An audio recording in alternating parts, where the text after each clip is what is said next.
সেমিফাইনালে ওঠার পথে এবার আফগানদের রুখে দিল বৃষ্টি, ফলে কঠিন সমীকরণে ঝুলছে ক্রিকেটের নতুন পরাশক্তিরা। এদিকে ভাগের 1 পয়েন্ট নিয়ে সবার আগে সেমিফাইনাল নিশ্চিত করেছে টিম অস্ট্রেলিয়া। আগে ব্যাট করতে নেমে 273 রানের চ্যালেঞ্জিং পুঁজি আজমতুল্লাহর দলের বিপরীতে শুরু থেকে আগ্রাসন চালায় অজি ব্যাটাররা। শেষমেশ বৃষ্টির কবলে পরিত্যক্ত হয় ম্যাচ। রুদ্ধশ্বাস এই ম্যাচ নিয়ে বিস্তারিত রিপোর্টে। শক্তিশালী ইংল্যান্ডকে হারিয়ে সেমিফাইনাল খেলার স্বপ্নটা বাঁচিয়ে রেখেছিল আফগানিস্তান। আজ অস্ট্রেলিয়ার বিপক্ষে জিতলে সেমি অনেকটাই নিশ্চিত রশিদ খানদের। তবে হার কিংবা পয়েন্ট ভাগাভাগি হলে বিদায় নিশ্চিত দলটির। এমন কঠিন পরিস্থিতি নিয়েই আজ মাঠে নেমেছিল আফগানরা। সেমিফাইনালের ভাগ্য নির্ধারণী ম্যাচে টস জিতে শুরুতেই ব্যাটিংয়ের সিদ্ধান্ত নেয় আফগান অধিনায়ক হাশমতুল্লাহ শাহিদি। যদিও লড়াইয়ের শুরুটা সহজ ছিল না তাদের জন্য।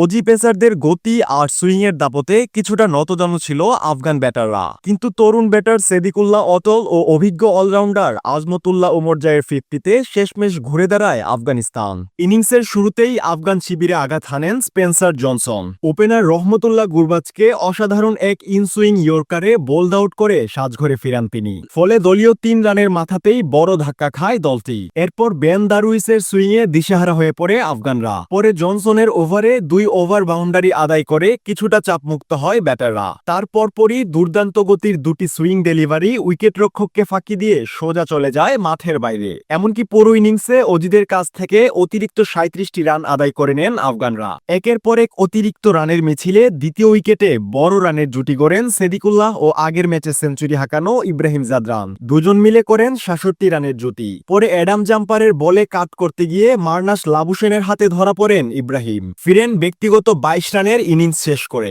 এরপর বেশিক্ষণ টিকতে পারেনি রহমত শাহ। গ্ল্যান ম্যাক্সওয়েলের বলে হাতা ধরেন তিনিও। দলের এমন বিপর্যয়ের মুহূর্তে কার্যকর ইনিংস খেলে চতুর্থ উইকেটে অধিনায়ক শহীদকে নিয়ে 68 রানের জুটি করেন আবারও। ছুটছিলেন শতকের পথ ধরেই, তবে শেষমেশ ক্যাচ দিয়ে ফিরেন তিনিও। 6-4 ও 3 ছক্কার মারে 85 রান এসেছে তার ব্যাটে। কিছুটা ধীরগতির ইনিংসে 49 বলে 20 রান করে বিদায় নেন অধিনায়কও। এরপর শুরু হয় সতীর্থদের আসা যাওয়ার মিছিল। তবে ব্যতিক্রম ছিলেন কেবল উমরজাই। শেষ দিকে আউট হওয়ার আগে 63 বল মোকাবেলা করেছেন এই ক্রিকেটার। 1-4 ও 5 ছক্কায় দলীয় খাতায় 66 রান যোগ করেন তিনি। নির্ধারিত 50 ওভার শেষে আফগানদের সংগ্রহ দাঁড়ায় 273 রানে। জবাবে ব্যাট করতে নেমে আফগান বোলারদের উপর রীতিমতো আগ্রাসন চালায় অজি ব্যাটাররা। আজমতুল্লাহ উমরজাই থেকে ফারুকি কিংবা নূর আহমেদের মতন বোলাররা পাত্তাই পায়নি অস্ট্রেলিয়ার শক্তিশালী ব্যাটিং লাইনের বিপরীতে। তবে ইনিংসের 5ম ওভারে ম্যাট শটকে সাজঘরে ফিরিয়ে কিছুটা লাগাম টানতে চেয়েছিলেন আজমতুল্লাহ। কিন্তু ট্রাভিস হেডের ঝড়ো অর্ধশতকে রানের গতিতে চমক দেখায় অজিরা।